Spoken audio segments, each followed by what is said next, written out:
আচমকা গুলির শব্দ, মুহূর্তেই ছড়িয়ে পড়ে আতঙ্ক।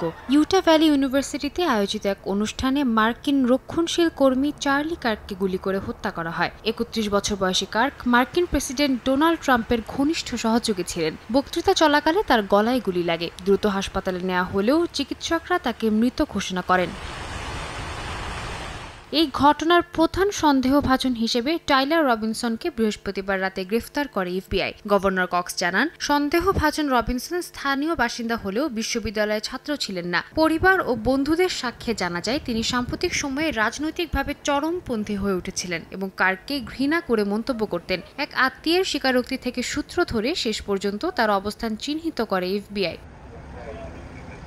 তদন্তকারীরা রবিনসনের গাড়ি ও সিসিটিভি ফুটেজ যাচাই করেন। তার ডিসকর্ড চ্যাটে অস্ত্র সংগ্রহের পরিকল্পনা এবং বুলেটের খোসায় বার্তা খোদাইয়ের কথাও ধরা পড়ে। এফবিআই কর্মকর্তারা জঙ্গল থেকে একটি বোল্ট অ্যাকশন রাইফেল উদ্ধার করেন। ধারণা করা হচ্ছে ওই অস্ত্র দিয়েই কার্ককে হত্যা করা হয়েছে। রাইফেল ও গুলির খোসা ফরেনসিক ল্যাবে পাঠানো হয়।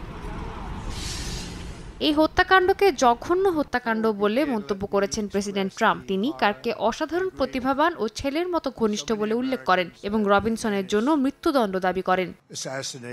সাদিয়া তাসনিম, সময় সংবাদ।